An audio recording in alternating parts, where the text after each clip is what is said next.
가끔 이제 시내를 나가 보면은요, 군복을 입고 돌아다니는 청년들이 있습니다. 우리들 자녀들 중에도 군복 입고 휴가 나와서 또 그대로 또 밖에 돌아다니는 청년들이 있을 텐데요.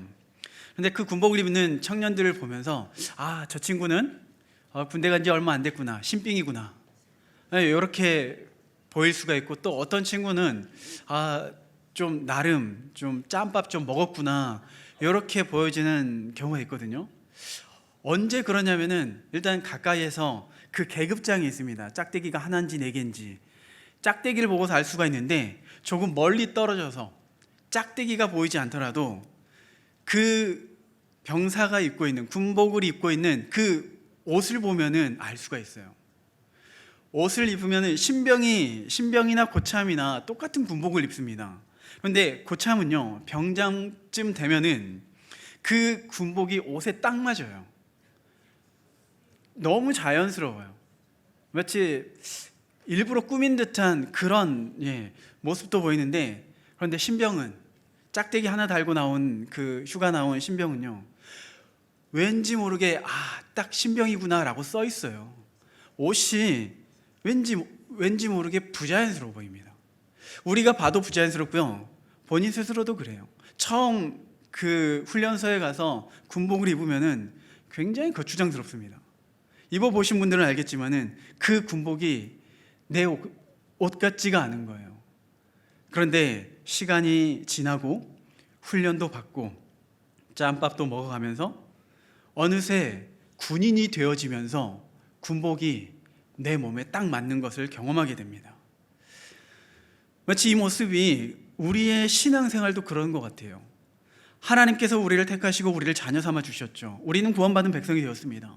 그런데 구원받은 백성이기 때문에 마치 누가 보더라도 저분은 정말 하나님께서 정말 사랑하시는 그런 성도님입니다, 이렇게 보여지지가 않을 때가 많이 있죠.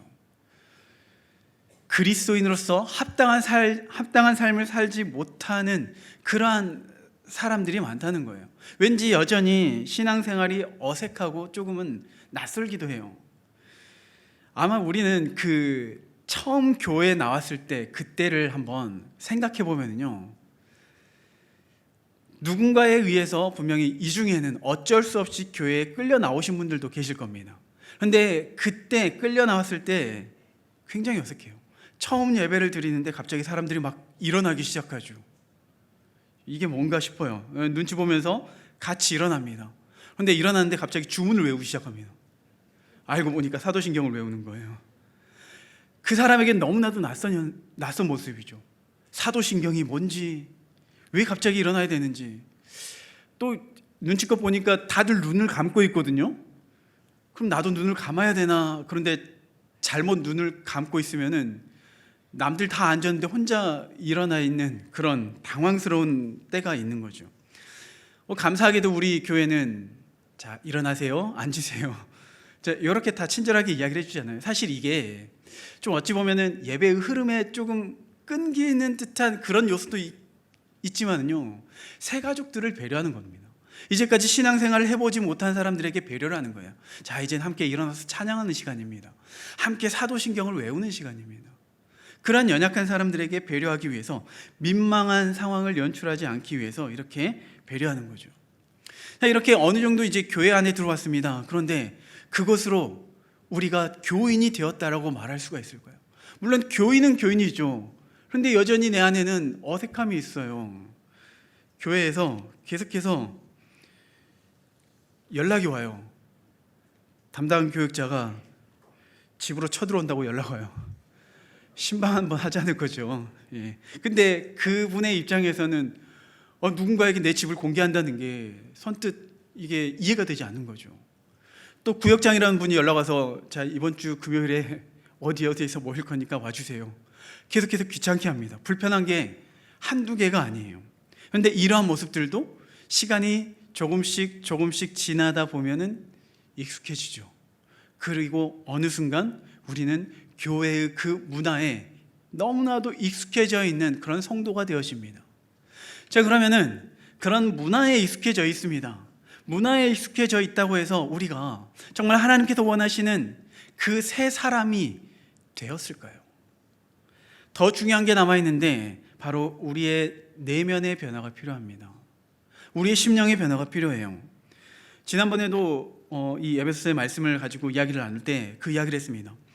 출애굽 때 이스라엘 백성들이 400년 동안 애굽에 살면서 마침내 모세를 통해서 구원을 받았습니다. 이제 노예의 신분에서 자유민이 된 거죠. 자유인이 된 거죠. 더 이상 벽돌 안 만들어도 돼요. 더 이상 억압받지 않아도 됩니다. 애를 많이 낳았다고 아들을 나일강에 버리지 않아도 돼요.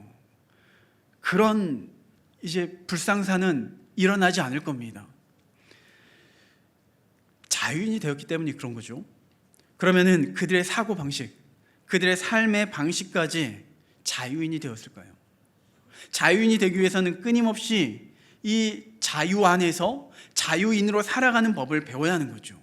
그렇지 않으면은 여전히 내 몸은 자유인이지만은 내 속사람은, 내 속은 여전히 노예 습성으로 인하여서 그 과거를 벗어나지를 못하는 거예요. 조금만 힘들고 어려운 일을 만나게 되면은 금방이라도 사람을 원망해요. 모세를 원망하죠. 하나님을 원망합니다. 그리고 분명히 그 애굽의 고통 때문에 신음하면서 우리를 구해주세요 이렇게 울부짖었던 그들이 조금 어려운 환경에 만나게 되니까 또다시 애굽으로 돌아가려고 해요. 과거로 돌아가려고 합니다. 이게 노예의 습성이라고 말하는 거죠. 우리도 그렇습니다. 우리도 분명히 구원받은 백성인데 우리의 몸은 자유롭게 하나님을 찬양하며 예배를 드려요. 그런데 우리의 내면은 과연 정말 하나님께서 기뻐하시는 그러한 예배자의 모습, 우리의 삶 속에서 거룩하신 하나님을 나타내는 그러한 삶으로 나아가고 있는지 한번 점검해 봐야 됩니다. 왜 그러냐면요, 우리의 겉사람은요, 우리의 겉모습은, 우리의 외형적인 모습은 얼마든지 속일 수가 있습니다. 우리가 바리새인들에 대해서 생각해 보면은 바리새인들은 대부분의 사람들이 바리새인들을 생각할 때 대단한 믿음의 소유자라고 생각하잖아요. 이스라엘의 스승, 자신들의 스승이라고 생각해요. 바리새인 스스로도 자신들이 그렇게 대단한 사람이라고 생각합니다. 의롭다고 생각하는 겁니다. 그런데 예수님께서 그들에게 뭐라고 말씀하시냐면은 회칠한 무덤이라고 이야기를 해요. 회칠했다는 거죠. 무덤인데 회칠했어요. 속은 죽었죠. 썩었습니다. 그런데 그 겉은 하얗게 깔끔하게 색칠했기 때문에 겉과 속이 다른 그런 신앙인, 그 바리새인들을 보면서 회칠한 무덤이라 말하는 거예요.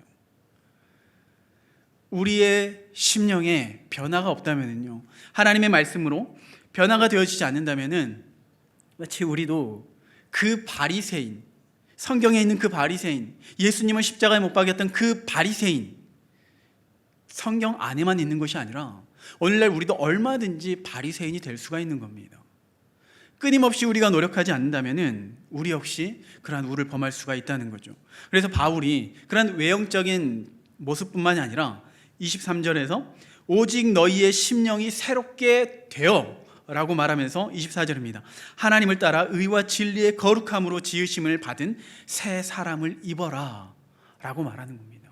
우리의 심령이 변화가 되어질 때 우리는 새 사람을 옷 입고, 새 사람, 하나님께서 우리를 합당한 사람으로, 합당한 성도로서 우리를 바라봐 주시는 겁니다. 그 실제적인 변화의 삶을 오늘 본문에서, 우리가 읽었던 본문에서 말하고 있는데, 그 실제적인 면에 대해서 구체적으로 삶의 변화를 말하는데 네 가지를 이야기하는데요, 차례차례 보겠습니다. 먼저 25절입니다. 25절, 그런즉 거짓을 버리고 각각 그 이웃과 더불어 참된 것을 말하라. 이는 우리가 서로 지체가 됨이라. 자, 먼저 거짓을 버리고 참된 것을 말해라. 자, 거짓이 나쁘다는 것은 초등학생들도 알고 있습니다. 그래서 어려서부터 자주 들었던 말이 거짓말이 제일 나쁘다. 심지어 물건을 훔쳤습니다. 도둑질한 거죠. 그런데 그 물건을, 훔친 물건을 엄마한테 들키면 안 되잖아요. 그런데 들켰어요.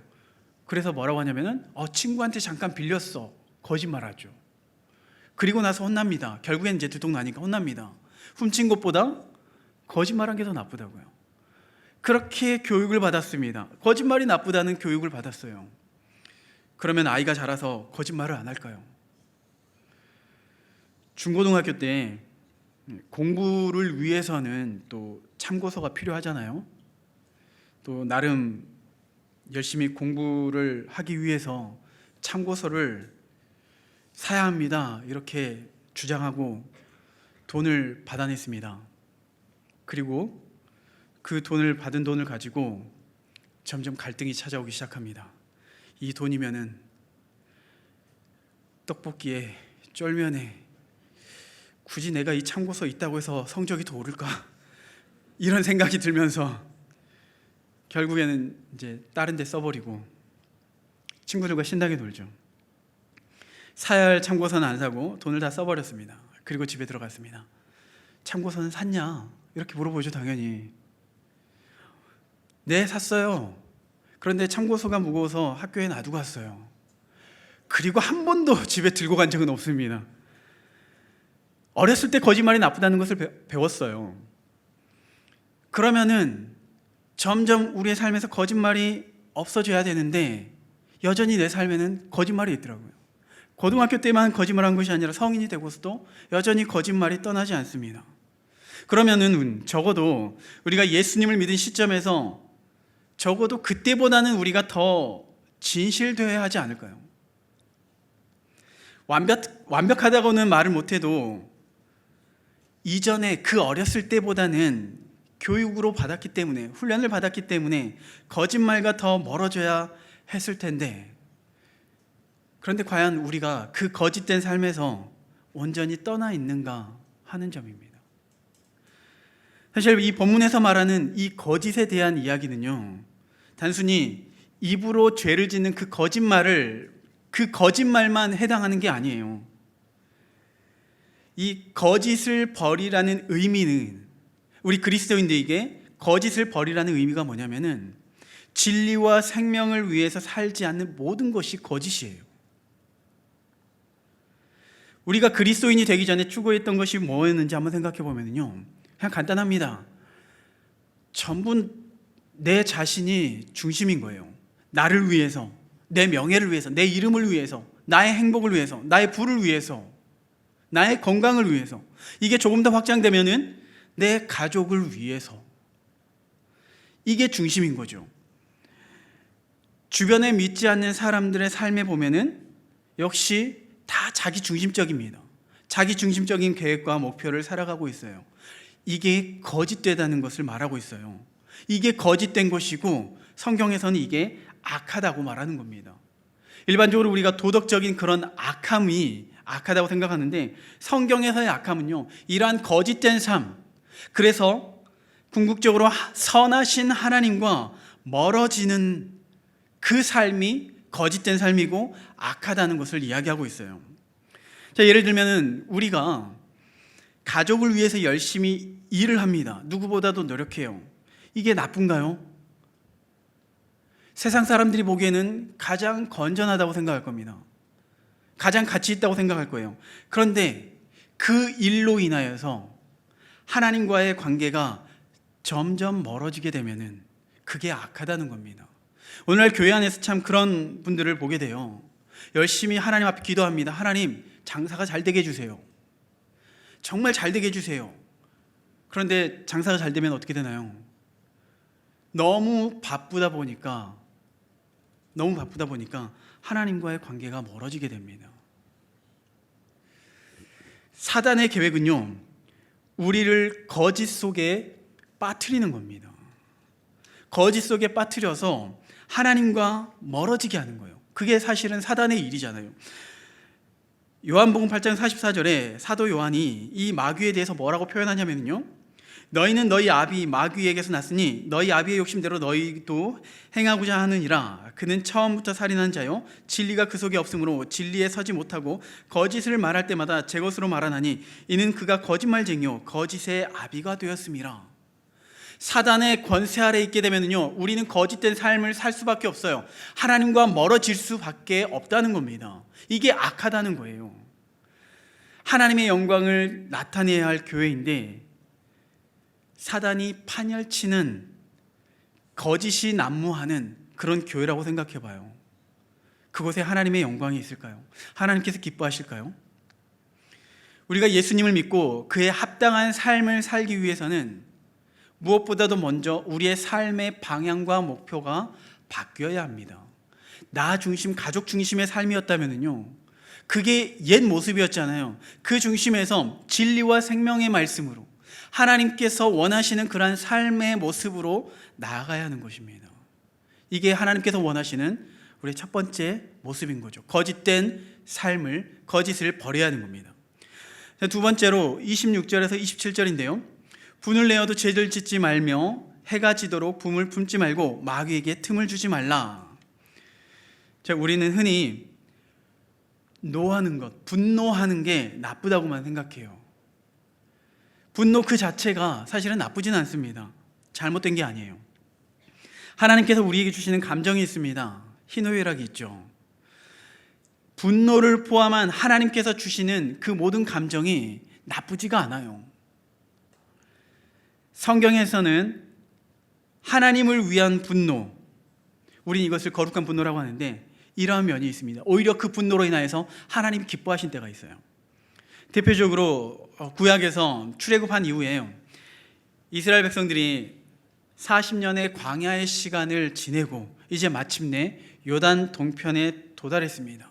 그런데 그때 이스라엘 백성들이 모압 여인과 음행을 하기 시작해요. 출애굽 2세대들입니다. 이 출애굽 2세대들이 이제 가나안 땅, 그 약속의 땅으로 건너가서 새로운 민족으로 하나님의 거룩한 공동체로 세워져야 해요. 그런데 세워지기 전에 음행을 시작합니다. 사단의 공격이 들어온 거죠. 이때 아론의 손자인 비느하스가 분노를 합니다. 그리고 음행하는 자마다 창으로 찔러 죽여요. 엄청난 분노가 비느하스에게 임한 거죠. 이때 하나님이 이 비느하스를 향해서 뭐라고 말씀하시냐면요, 민수기 25장 11절 말씀입니다. 제사장 아론의 손자 엘르아살의 아들 비느하스가 내 질투심으로 질투하여 이스라엘 자손 중에서 내 노를 돌이켜 내 질투심으로 그들을 소멸하지 않게 하였도다. 지금 비느하스는요, 그 일이 이루어지고 있는, 그 음행이 이루어지고 있는 그 사건을 보면서 분노를 했는데 이 분노가 하나님의 거룩하심을 나타내지 못하는 그 모습을 보면서 분노했다는 거죠. 하나님을 대신해서 분노했다는 겁니다. 그 분노로 인하여서 하나님이 기뻐하시는 거예요. 하나님께서 그 분노를 이스라엘 백성들에게 내리실 뻔했는데 비느하스가 대신 분노를 내리면서 하나님의 노를 잠잠케 한 것이죠. 하나님께서 그 모습을 기뻐하시는 겁니다. 이게 거룩한 분노인 거예요. 예수님께서 성전을 청소하실 때 분노하셨습니다. 예수님의 성품이라고 우리가 생각하면은 항상 따뜻하고 감싸 안고 위로하고 사랑해 주실 것 같은데 그 성전의 장사꾼들을 뒤집어 엎어버리잖아요. 쫓아내버리잖아요. 기도의 집을 강도의 소굴로 바꾼 그 장사꾼을 향하여서, 그 대제사장들을 향해서 분노를 하시는 거죠. 우리에게는 이 감정의 요소는요, 우리가 어떤 일을 행할 때 그 일을 행할 수 있는 에너지가 되게 합니다. 에너지가 되게 해서 더 효과적으로 할 수가 있게 하는 거예요. 특별히 이제 이 거룩한 분노를 생각해 봤는데, 우리 교회 때 전쟁이 있었잖아요. 그 전쟁 가운데 많은 분들이 두 발 벗고 교회를 지켰다는 것을 저도 들었어요. 근데 그분 중에 한 분이 이런 고백을 해요. 그때 저는 제정신이 아니었던 것 같아요. 지금 하라고 하면은 못할 것 같아요. 그때는 어떻게 해서 그런 용기가 났는지 모르겠습니다. 하나님께서 주신 분노라고 생각합니다. 하나님께서 분노를 주셨기 때문에 그 거룩한 분노로 하나님의 뜻을 이루려고 노력을 했던 거죠. 하나님께서 그 거룩한 분노를 우리에게 주세요. 그리고 그 일을 통해서 하나님의 뜻을 세우도록 하게 하시는 겁니다. 그런데 이렇게 거룩한 분노가 있기 때문에 우리의 분노가, 우리의 화가 항상 정당화될 수는 없어요. 이 분노라는 감정은 양날의 검과 같아요. 이게 자칫 분노가 내 안에 오래 머물게 되잖아요. 그러면 이게 사단의 도구가 되어져 버립니다. 그래서 27절에 뭐라고 하냐면은 마귀에게 틈을 주지 말아라. 초등학교 때 친구들과 싸움을 하잖아요. 치고받고 싸워요. 그 싸움을 생각해 보면 싸우고 나서 뭐 이제 사소한 이유였겠죠. 싸우고 나서 싸움 끝나고 이제 친구하고 악수하면서 멋진 싸움이었어, 이렇게 화해하는 경우는 극히 드뭅니다. 대부분이 다시는 내가 너하고 상종하는가 봐라, 저주를 부으면서 얼굴을 안 봐요. 그런데 거기서 끝나지 않고요, 내 안에 분노가 있잖아요. 그 분노가 어떤 역할을 하게 되냐면요, 내 옆에 있는 사람에게요, 저 친구 뭐가 문제고 뭐가 나쁘고 못됐다, 이 이야기를 하는 거예요. 만나는 사람들마다 걔가 진짜 나쁜 놈이었어요, 이렇게 그 사람의, 상대방의 허물을 들추고 다닙니다. 점점 내 분노가 그 분노가 나를 잡아먹는 거예요. 나를 삼키는 거예요. 사실 제가 초등학교 때라고 했지만은 지금 우리가 살고 있는 우리의 모습도 마찬가지입니다. 우리 안에 분노가 있을 때 생각해 봐요. 그 분노가요, 나 한 사람으로 끝나는 것이 아니라 그 분에 못 이겨서 바로 전화기 들죠. 그 사람 알아? 그 누구 진짜 못됐어. 있는 욕 없는 욕 다 해가면서 그 모습이 배웠다고 해서, 사회적으로 지위가 있다고 해서 달라지진 않아요. 정치권에서 일어나는 많은 일들이 그러잖아요. 서로를 비방하면서, 서로 비방하다 보니까 도대체 뭐가 맞는지, 뭐가 맞는 말인지 도무지 모르겠습니다. 그런데 그러한 일들이 교회 안에서도 이루어진다는 겁니다. 우리는 죄인이기 때문에요, 우리 안에 분노가 머물고 있으면은 이러한 일들이 일어나게 돼요.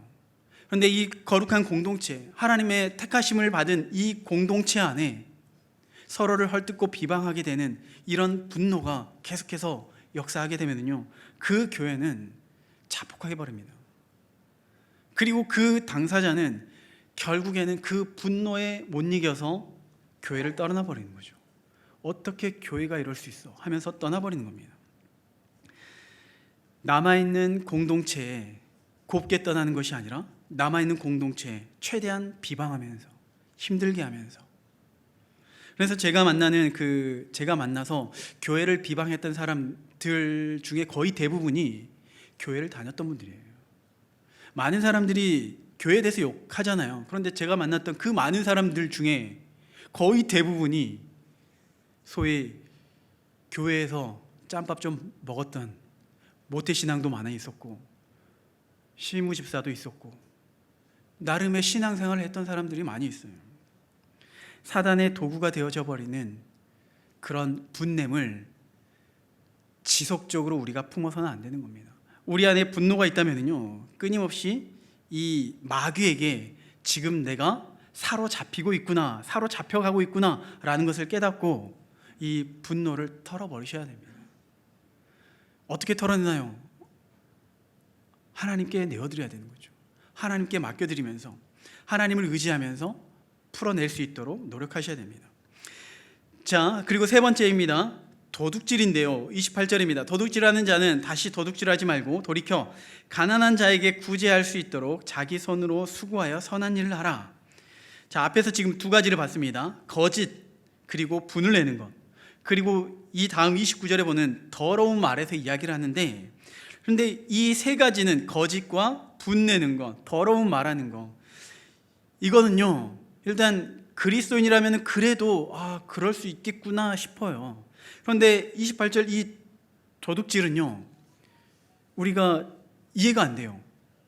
도둑질 한다는 것 자체가 훨씬 수준이 낮습니다. 어떻게 예수님을 믿고, 아니 예수님을 믿지 않더라도 도둑질하는 행위가 용납될 수 없는 거잖아요. 그런데 바울은 지금 교회 안에 얼마나 이런 도둑이 많길래 도둑질하지 말라고 이야기를 했을까요?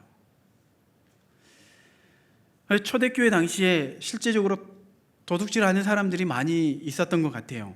경제적으로 어렵다 보니까. 그런데 이 도둑질의 의미를 물건을 훔친다는 그런 개념으로 이해해서는 안 되고요. 앞에서 그 거짓을 버리라라는 그 의미와 같이 이해를 해야 되는데요. 성경에서 말하는 도둑질은 뭐냐면요, 내가 어떤 정당한 일을 하지 않고서 뭔가 생기기를 바라는 모든 것을 말하는 겁니다. 정당한 일을 하지 않고 뭔가가 내 안에 일어나기를 바라는 것. 도박이나 로또 같은 땀을 흘리지 않고 뭔가 얻어낼 수 있는 것도 도둑질인 거죠. 이러한 사람이 교회에 가득하게 되면은 교회가 당연히 건강해질 수가 없죠. 건강한 공동체를 세우기 위해서는 한 사람 한 사람이, 성도 한 사람 한 사람이 땀을 흘리면서 힘써 일을 해야 되는 겁니다. 그리고 그것에서 끝나는 것이 아니라 더 나아가서 가난한 자를 구제하는 선한 일을 해야 돼요. 특별히 이 공동체 안을 생각해 보면요, 언제나 우리의 도움을 필요로 하는 연약한 사람들이 있습니다. 하나님께서는요, 이스라엘 백성들에게 고아와 과부를 항상 기억하라고 말씀하시거든요. 고아와 과부는 경제적인 능력이 없는 사람입니다. 누군가의 도움이 절실히 필요한 사람이에요. 그럼 이렇게 생각할 수도 있죠. 아니, 하나님께서 그 고아와 과부의 하나님이라고 말씀하셨으니까 친히 그들에게 먹이시고 재우시고 하면 되는 거 아닙니까? 이렇게 따질 수가 있어요. 그런데 하나님의 일하시는 방법은 하나님께서 직접 하시는 경우도 있죠. 창조 사역, 구원의 사역, 이건 우리가 할 수 없는 일이기 때문에 하나님께서 직접 하세요. 그런데 하나님의 대부분의 일은요, 하나님의 사람을 통해서 일을 하십니다.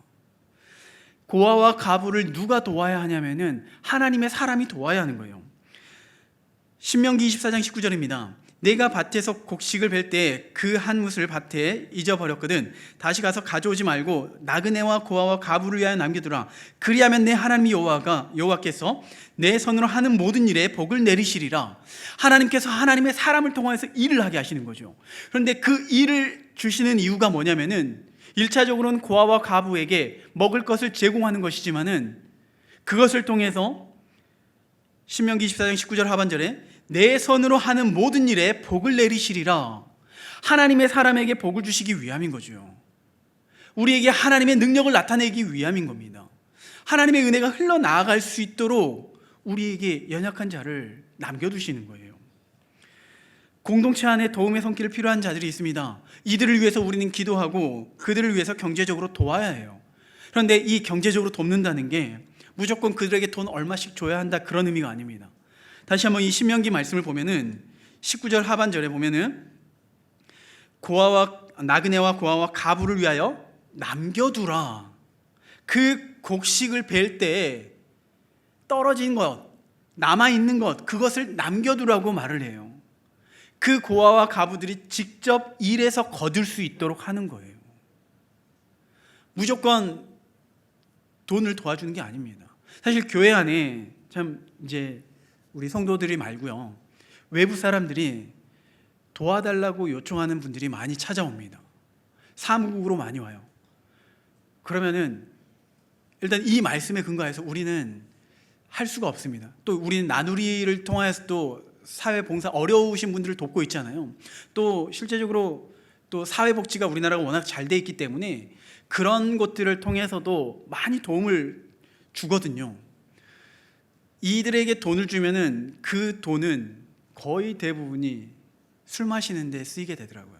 네, 그렇게 직접적으로 도와줄 수가 없습니다. 그러면은 그 사람들이 뭐라고 하냐면요, 어떻게 교회가 사랑이 없냐고 그래요. 마치 교회에 대해서 모든 것을 아는 것처럼 그렇게 말을 하고 떠나버립니다. 그리고 교회를 향해서 비방하면서 막 떠나가요. 어쨌든 고아와 과부가 우리 주변에 있고 우리 공동체 안에 있는데 그들 향해서 직접적으로 돈으로 해결하는 것이 아니라 뭔가 사회적으로 자립할 수 있도록 돕는 역할을 해야 하는 겁니다. 또 이 고아와 과부가요, 구약 시대만 있었던 것이 아니라 예수님께서도 이렇게 말씀하시는데요, 마태복음 26장 11절에 가난한 자들은 항상 너희와 함께 있거니와. 가난한 자들이 항상 있다는 거예요. 항상 공동체 안에 우리의 도움이 필요한 사람이 있다는 겁니다. 그 사람들은요, 하나님께서 우리에게 허락하신 사람들인 거예요. 그리고 그들에게 우리의 선을 베풀면서 하나님의 은혜를, 하나님의 복을 우리가 누리게 되는 겁니다. 그래서 이러한 삶의 방향이 이제는 도둑질을 통하여서 내 유익만 채우는 것이 아니라, 내 편안한 삶을 추구하는 것이 아니라 열심히 일을 해서 선을 베푸는 그러한 삶으로 변화해야 된다는 것을 말을 하고 있습니다. 그런데 이 도둑질에 관하여서 조금 더 살펴보기로 하는데요, 물건을 훔치는 게 도둑질이죠. 그런데 영적으로도 우리가 도둑질을 할 수가 있어요. 앞서 도둑질은 정당한 일을 하지 않고 뭔가를 바라는 것이라고 했습니다.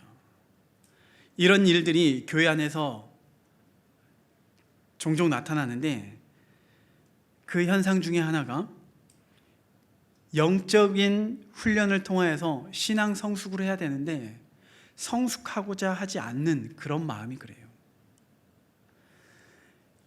하나님의 사람으로 더 자라나기를 힘써야 하는데 성장을 거부해요. 훈련을 거부해요.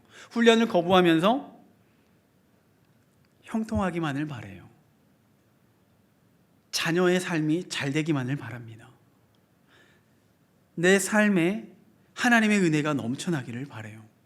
물론 하나님께서 주시는 은혜는 선물이죠. 하나님께서 그냥 주셔요. 그런데 그 주시는 이유가 뭐냐면은 하나님께서 하나가 되게 하신 이 공동체를 세우기 위함이에요. 하나님께 영광을 돌리기 위함입니다. 그런데 계속해서 선물을 받기만을 원하는 그러한 모습은요, 마치 영적인 도둑질과 같은 거예요.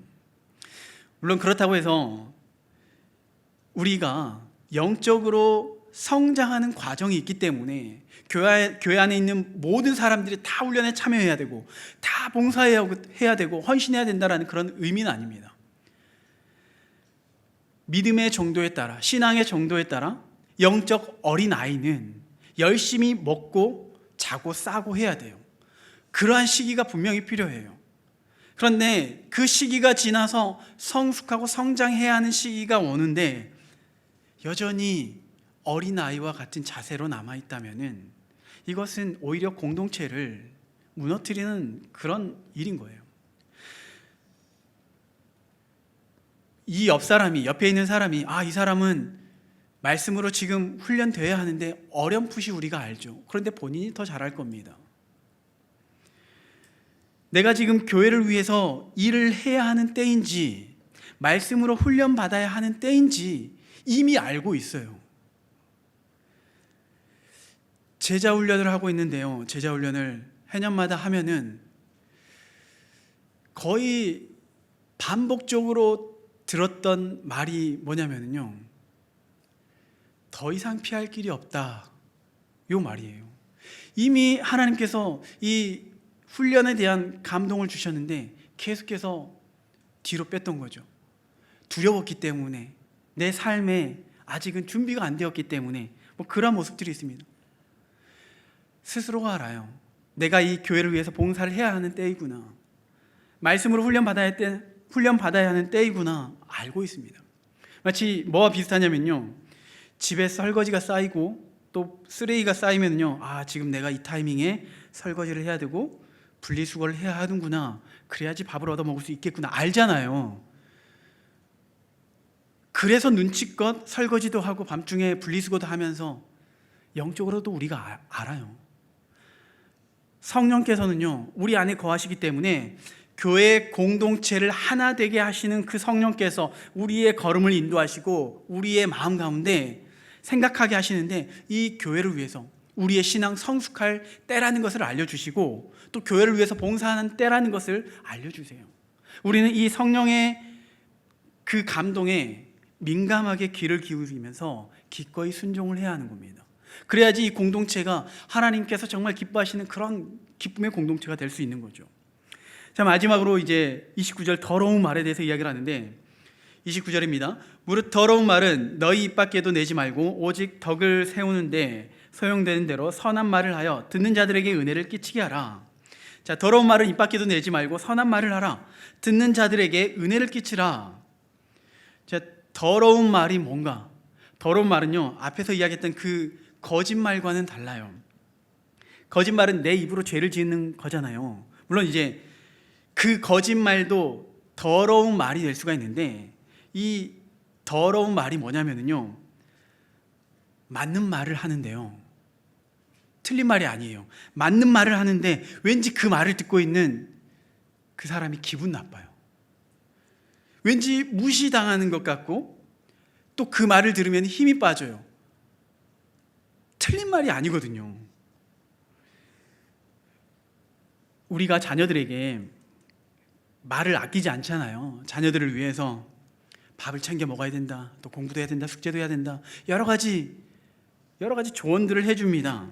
정말 보배와 같은 그런 말, 삶의 지혜의 말, 피가 되고 살이 되는 말을 자녀들에게 해줍니다. 그런데 그 자녀들은 그 부모의 말을 뭐라고 생각할까요?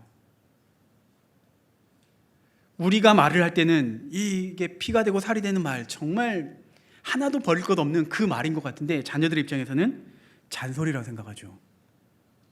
그래서 뭐라고 하냐면, 엄마 잔소리 좀 그만해요. 잔소리예요. 맞는 말을 했는데 그게 잔소리라는 겁니다. 맞는 말을 했는데 오히려 그게 상처가 될 수가 있다는 거죠. 맞는 말을 했는데 오히려 그 사람의 마음을 상하게 할 수가 있다는 거예요. 우리는 옆에 있는 지체, 다른 누군가를 깎아내리는 말이 아니라요, 그 사람을 세워주기 위해서 말을 해야 됩니다. 죽이는 말이 아니라 살리는 말이 되어야 돼요. 그러기 위해서는 내 입장이 아니라 상대방의 입장에서 생각하고 말을 해야 된다는 거죠. 근데 이게 쉽게 되나요?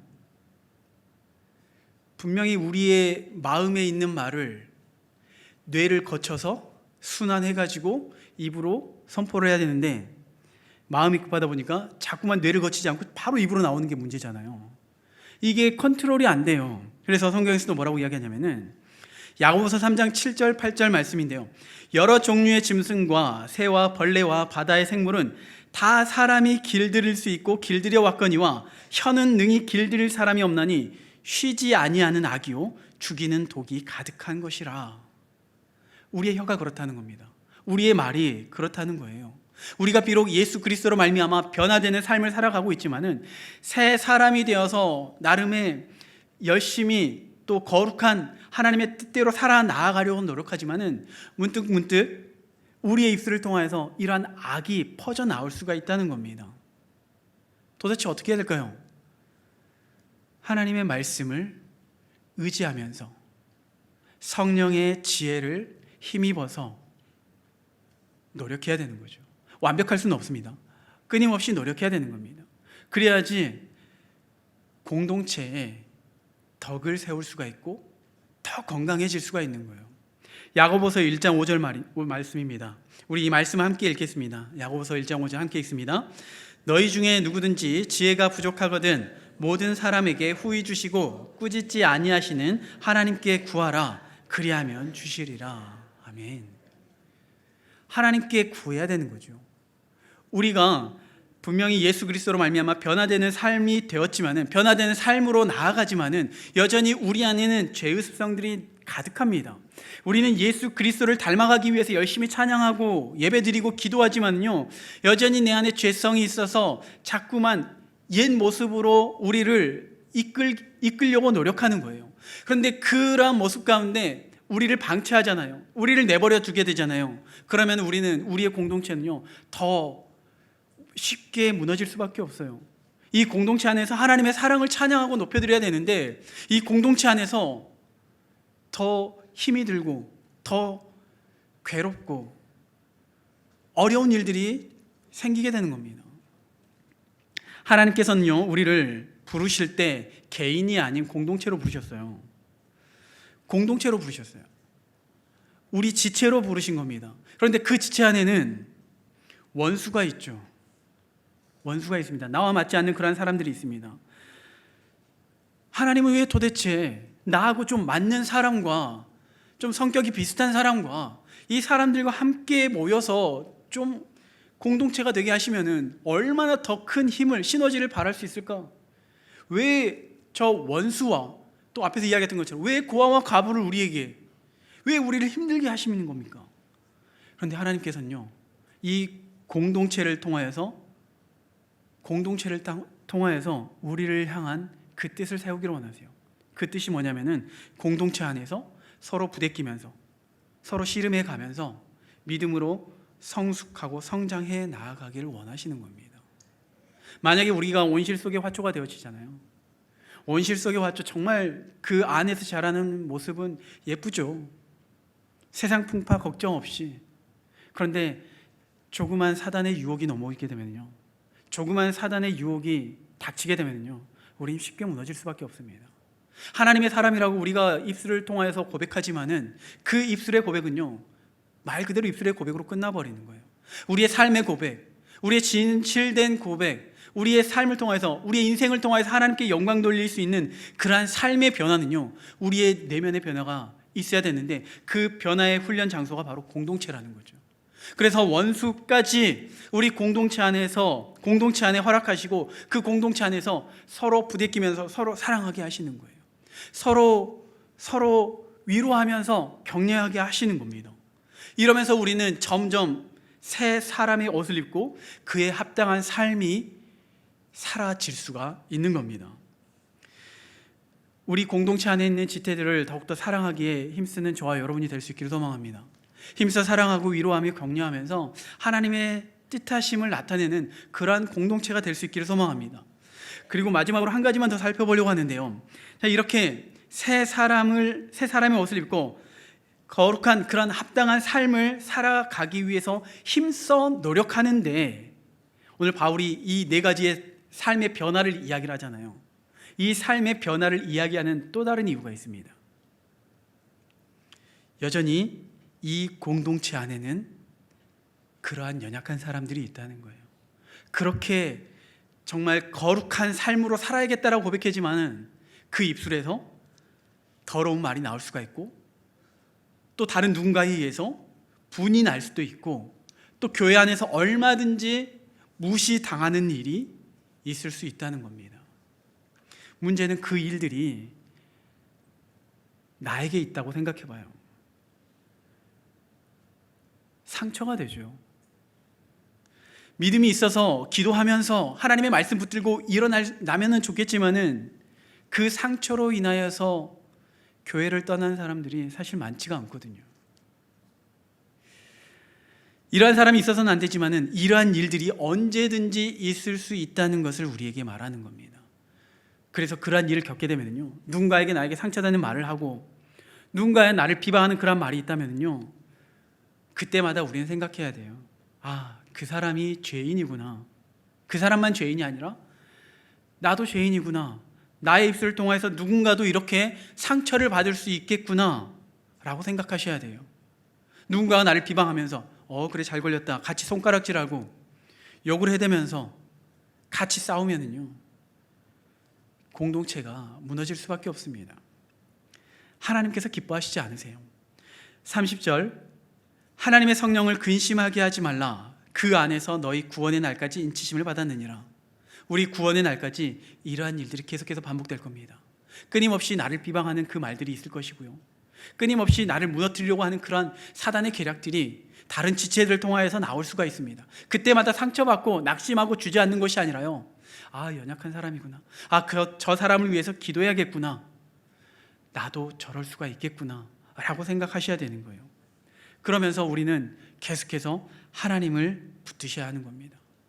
사람에게 위로가 되어지진 않구나, 하나님의 말씀을 듣고 하나님을 기억하면서 거룩한 공동체를 세워나가기 위해서 힘써야 합니다. 마지막으로 우리 31절 32절 말씀을 함께 읽겠습니다.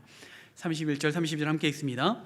너희는 모든 악독과 노함과 분냄과 떠드는 것과 비방하는 것을 모든 악의와 함께 버리고 서로 친절하게 하며 불쌍히 여기며